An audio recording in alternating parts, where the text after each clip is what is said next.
Now, this week, a national campaign is being held to raise Britain's awareness about just how damaging and distressing tinnitus can be. This is where you suffer a constant ringing or buzzing noise in your ears, and it leaves you feeling like your head could split open at any minute. If you've ever suffered from tinnitus, you'll know that's what it feels like, and it's something that affects 6 million people in the UK. Olive Brady from Halifax is one of them. She's on the line now, along with Josephine Swinhoe from the Tinnitus Clinic. Good morning. Good morning. Hello, Olive. Can you hear me? Hello, good morning. Now, you're on the phone, Olive. There's a bit of delay there. Never mind. Are you hearing a ringing now? Yes, I am. And can Not you too bad. It's quite good today. All right. And can you describe what it feels like for us?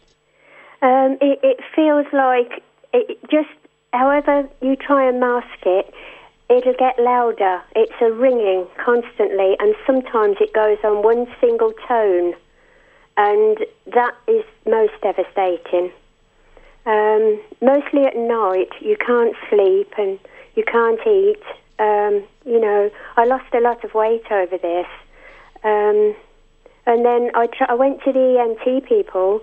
And they provided me with hearing aids, done various tests, white noise maskers, but none helped. And then I found out about the new Tinnitus Clinic and the treatment, and I decided to go for it. You must have partied hard at some really now loud nightclubs once upon a time, or been working with a pneumatic drill or something to have developed tinnitus. I didn't actually go to many nightclubs because I'm retired now, so they didn't really have the nightclubs then.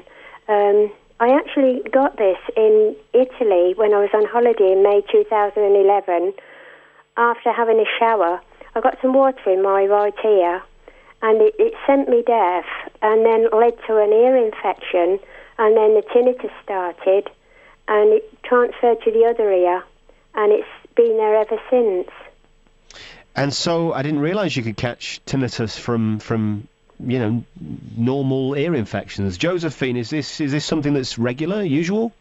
Well, tinnitus is inextricably linked to hearing loss, and ear infections can cause hearing loss, and I think this may be the result of Olive's tinnitus. The most important thing about developing tinnitus, and it's not really something one can catch, you develop it, is that if you do think you've got it, you should go to your GP, because clearly if it's an ear infection, then that could have been perhaps cleared up earlier.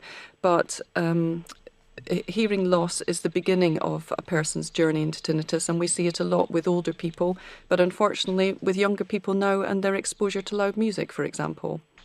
How did it feel, Olive, when you were diagnosed with tinnitus? It was absolutely devastating. I came out and I just thought, my life ends here.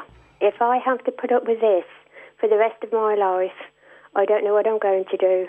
And that's how it was. I just thought, no one can help me now. They more or less said there's nothing they could do. So I said, well, if someone had a continuous headache, you wouldn't just leave them, you would do something. And he just said, I'm sorry. And I came out of there and I was really upset. So I've tried all the things that they told me to try. I tried relaxation and the CDs, the waterfall. And the one I really liked was the torrential rain. My tinnitus likes water, and if I run a bath, it's actually heaven because it takes it away. But as this new treatment progresses, I can get on with my life much better because it's decreasing in volume. Well, that's good to hear. Josephine, Can you talk us through the treatments and perhaps the treatment that Olive herself is taking? Yes, certainly. The treatment that Olive has experienced is called acoustic coordinated reset neuromodulation, and it's a long word for quite a simple approach to relieving the symptoms of tinnitus, because the treatment actually works on the root cause of tinnitus, which is coming from the auditory cortex, which is in our brain. That's where we hear things. The acoustic neuromodulation helps the nerves in the auditory cortex relax into a normal state, and that's what all of us experience. But when you have tinnitus, the nerves in your auditory cortex fire and rather misbehave and create the sounds which Olive has described and which cause such distress. It is quite a long treatment. It takes around 6 months, and people have to be determined because you need to apply the treatment through earphones to your ears for about 4 to 6 hours a day to start with, and then that gradually decreases as the tinnitus symptoms reduce in loudness, as we've heard from Olive. The very important thing is try not to get too distressed, and if you think you've got tinnitus, go first to your GP.